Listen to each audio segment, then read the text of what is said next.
अस्सलामुअलैकुम dear students, उम्मीद करता हूँ आप सब खैरियत से होंगे। तो dear students, transmission and distribution of electrical energy ET 335 में चैप्टर नंबर 9 में हम आज डिस्कस करेंगे AC बूस्टर कि AC बूस्टर क्या होता है। डियर स्टूडेंट्स, पिछले लेक्चर में हमने डिस्कस किया था बूस्टर क्या होता है। तो बूस्टर हमने ये चीज़ डिस्कस की थी कि ऐसी डिवाइस या ऐसा आला होता है जो कि किसी भी जगह पर वोल्टेज ड्रॉप की तलाफ़ी करता है, यानी कि फीडर के अंदर फीडर की लंबाई के बढ़ने से जो वोल्टेज ड्रॉप हो जाते हैं उन वोल्टेज को ये पूरा करता है। तो ये बूस्टर होता है। पिछले लेक्चर में हमने DC बूस्टर्स को डिस्कस किया था, आज हम डिस्कस करते हैं AC बूस्टर को। डियर स्टूडेंट्स, जो AC बूस्टर होता है ये AC सप्लाई का जो फीडर होता है, किसी मखसूस सब स्टेशन से जो फीडर निकलता है मखसूस इलाके की तरफ, उस AC फीडर की लंबाई के बढ़ने की वजह से उस फीडर में जो वोल्टेज ड्रॉप होने की वजह से वोल्टेज कम हो जाते हैं, उन वोल्टेज की कमी को पूरा करता है AC बूस्टर। AC बूस्टर जो है इसके लिए हम जो एक ट्रांसफॉर्मर होता है उसको बतौर AC बूस्टर यूज़ करते हैं, यानी कि AC बूस्टर के तौर पर ट्रांसफॉर्मर ही बेसिकली यूज़ होता है। एक ट्रांसफॉर्मर होता है जो कि किसी ख़ास मुकाम के बाद जो वोल्टेज ड्रॉप हो जाते हैं उन वोल्टेज को पूरा करने के लिए इस्तेमाल होता है, उसे हम कहते हैं ट्रांसफॉर्मर बूस्टर। तो जो AC बूस्टर होता है ये AC सप्लाई के फीडर में वोल्टेज ड्रॉप की तलाफ़ी करता है, यानी कि उनको पूरा करता है। तो डियर स्टूडेंट्स, ये डायग्राम है आपके सामने। इस डायग्राम की मदद से आपको AC बूस्टर के अमल को समझने में मदद मिलेगी।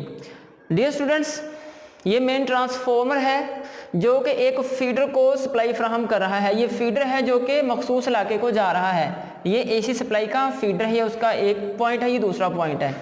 ये एक मेन ट्रांसफॉर्मर है जो कि इस फीडर को सप्लाई फ्राहम कर रहा है। अब ये जो फीडर है इसके साथ मुख्तलिफ पॉइंट्स पे लोड लगे हुए हैं, मसलन एक ये लोड लगा हुआ है, एक ये लोड लगा हुआ है, इसी तरह हम मुख्तलिफ पॉइंट्स पे लोड लगे होते हैं फीडर के ऊपर।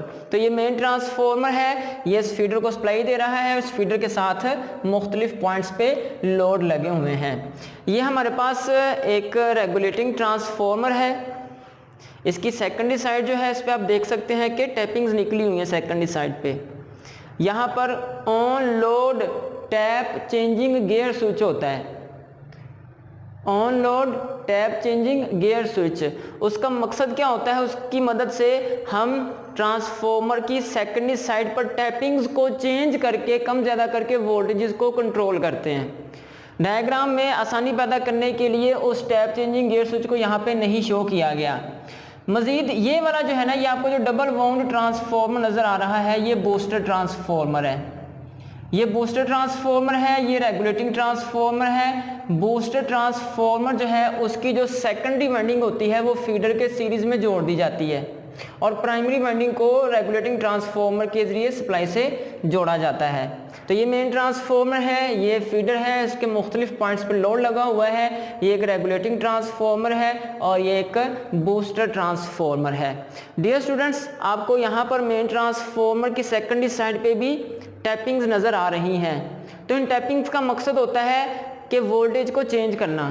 टैपिंग चेंज करेंगे तो वोल्टेज में कमी आ जाएगी। मसलन अगर ये यहाँ पे पॉइंट कनेक्ट है तो फीडर को ज़्यादा वोल्टेज मिल रहे हैं। अगर ये पॉइंट यहाँ से डिस्कनेक्ट करके हम यहाँ पे कनेक्ट कर देंगे तो वोल्टेज कम हो जाएंगे, मज़ीद यहाँ पे कनेक्ट कर देंगे तो वोल्टेज मज़ीद कम हो जाएंगे।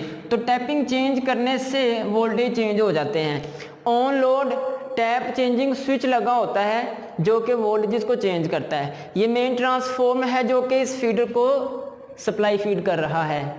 तो डियर स्टूडेंट्स, देखें कि मैंने यहाँ पे दो पॉइंट शो किए हैं, ये P पॉइंट है और ये Q पॉइंट है। फीडर का ये P पॉइंट और ये Q पॉइंट है। अब जो P पॉइंट है ये मेन ट्रांसफॉर्मर के करीब है, तो मेन ट्रांसफॉर्मर के करीब होने की वजह से P पॉइंट पे मुस्तकिल वोल्टेज या पूरे वोल्टेज मिलेंगे। लेकिन जैसे जैसे फासला बढ़ता जाएगा फीडर का तो Q पॉइंट पे वोल्टेज कम हो जाते हैं। फीडर की लेंथ बढ़ने की वजह से वोल्टेज चूँकि ड्रॉप ज़्यादा हो जाएंगे तो Q पॉइंट पे वोल्टेज में कमी आ जाएगी। तो Q पॉइंट पे वोल्टेज को पूरा रखने के लिए Q पॉइंट के करीब हम बूस्टर ट्रांसफॉर्मर लगा देंगे। जिसकी मदद से क्यू पॉइंट के वोल्टेज को कंट्रोल किया जाएगा या कम ज़्यादा किया जाएगा। तो डियर स्टूडेंट्स देखें होता क्या है कि ये जो बूस्टर ट्रांसफॉर्मर होता है इसकी जो सेकेंडरी वाइंडिंग होती है, ये उसकी प्राइमरी वाइंडिंग है बूस्टर ट्रांसफॉर्मर की, ये सेकेंडरी वाइंडिंग है। सेकेंडरी वाइंडिंग को फीडर के सीरीज में जोड़ दिया जाता है और प्राइमरी वाइंडिंग को, ये जो रेगुलेटिंग ट्रांसफॉर्मर है, रेगुलेटिंग ट्रांसफॉर्मर की ये प्राइमरी वाइंडिंग और ये सेकेंडरी वाइंडिंग, इसकी बूस्टर ट्रांसफॉर्मर की प्राइमरी वाइंडिंग को रेगुलेटिंग ट्रांसफॉर्मर की सेकेंडरी के जरिए एक्साइट किया जाता है या सप्लाई फराहम की जाती है। जब बूस्टर ट्रांसफॉर्मर को कनेक्ट किया जाता है, उसकी सेकेंडरी को फीडर की सीरीज में कनेक्ट किया जाता है, तो इस तरह कनेक्ट किया जाता है कि सेकेंडरी में पैदा होने वाले वोल्टेजेस फीडर के या इस लाइन के वोल्टेजेस के इन फेज हों। यानी कि दोबारा सुनिएगा, बूस्टर ट्रांसफॉर्मर की प्राइमरी और सेकेंडरी को इस तरह कनेक्ट किया जाता है कि सेकेंडरी में इंड्यूस होने वाले वोल्टेजेस इस लाइन के या फीडर के वोल्टेज के इन फेज होते हैं। ठीक है, तो डियर स्टूडेंट्स ये बूस्टर ट्रांसफॉर्मर्स की सेकेंडरी पे आपको पता है, आपको नजर आ रहा है टैपिंग निकली हुई है, तो टैपिंग चेंज करके रेगुलेटिंग ट्रांसफॉर्मर की सेकेंडरी साइड की टैपिंग चेंज करके हम बूस्टर ट्रांसफॉर्मर की प्राइमरी में दाखिल होने वाले वोल्टेज को चेंज कर सकते हैं। जब प्राइमरी के वोल्टेज चेंज होंगे तो सेकेंडरी के वोल्टेजेस भी चेंज हो जाएंगे। तो इस तरह रेगुलेटिंग ट्रांसफॉर्मर की मदद से हम बूस्टर ट्रांसफॉर्मर की सेकेंडरी में दाखिल होने वाले वोल्टेज या इंड्यूस होने वाले वोल्टेज को चेंज करते हैं, जिससे क्यू पॉइंट पे वोल्टेज कंट्रोल होते हैं। ठीक है, तो डियर स्टूडेंट्स ये डायग्राम है, इसकी मदद से उम्मीद है कि आपको समझ आ चुकी होगी कि जो एसी बूस्टर होता है उसकी मदद से हम किस तरह किसी एसी फीडर के वोल्टेज ड्रॉप की तलाफी करते हैं। मैं दोबारा आपको बता दूं कि ये पी पॉइंट जो है या वो लोड जो ट्रांसफॉर्मर के करीब होता है वहाँ पर वोल्टेज पूरे मिलते हैं, लेकिन जैसे जैसे फीडर की लेंथ में इजाफा होता जाता है तो वैसे वैसे वोल्टेज ड्रॉप में भी इजाफा होता है, जिससे क्या होता है कि वोल्टेज में कमी आ जाती है। जैसे कि क्यू पॉइंट है ये ट्रांसफॉर्मर से काफ़ी दूर है, तो यहाँ पर वोल्टेज ड्रॉप ज़्यादा होने की वजह से वोल्टेज कम हो जाएंगे। तो जहाँ पर वोल्टेज ज़्यादा ड्रॉप हो रहे हैं उस पॉइंट पर हम बूस्टर ट्रांसफॉर्मर की मदद से वोल्टेज को बढ़ा लेंगे या वोल्टेज को कंट्रोल करेंगे।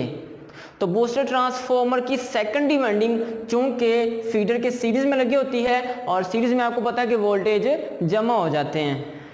मिसाल के तौर पर अगर फीडर को वोल्टेज मिल रहे हैं, पीछे से वोल्टेज आ रहे हैं 80 और इसकी सेकेंडरी में वोल्टेज इंड्यूस हो रहे हैं 20, तो आउटपुट पे हमें 100 वोल्टेज मिलेंगे, क्योंकि ये दोनों वोल्टेजेस आपस में जमा होंगे क्योंकि ये वाइंडिंग फीडर के सीरीज में है। तो डियर स्टूडेंट्स इस तरह बूस्टर ट्रांसफॉर्मर की मदद से हम किसी मखसूस पॉइंट पर वोल्टेजेस को कंट्रोल करते हैं। अच्छा, इसका इस तरह इस्तेमाल करने से हमें फ़ायदा क्या होता है कि ये जो रेगुलेटिंग ट्रांसफॉर्मर होता है इसका मेन ट्रांसफॉर्मर के साथ कोई ताल्लुक़ नहीं होता। अगर इसमें कोई ख़राबी पैदा हो जाए तो मेन ट्रांसफॉर्मर की वर्किंग पे कोई फ़र्क नहीं पड़ता।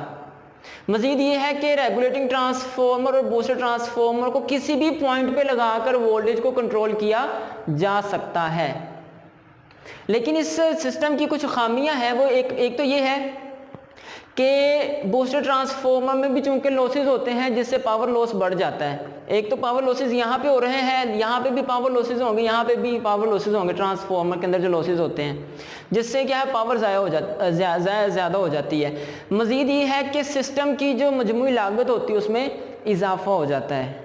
लेकिन बहरहाल फिर भी हम एसी फीडर के वोल्टेज ड्रॉप्स की तलाफी करने के लिए हम एसी बूस्टर या बूस्टर ट्रांसफॉर्मर को इस्तेमाल करते हैं। तो डियर स्टूडेंट्स आज के लेक्चर में आज हमने पढ़ा है एसी बूस्टर के किस तरह एसी फीडर के वोल्टेजेस को पूरा किया जाता है या कंट्रोल किया जाता है। उम्मीद करता हूँ कि आज के लेक्चर में भी आपको काफ़ी चीज़ें लर्न करने को मिली होंगी। नेक्स्ट आपसे इंशाल्लाह फिर मुलाकात होगी, तब तक के लिए अल्लाह हाफिज़।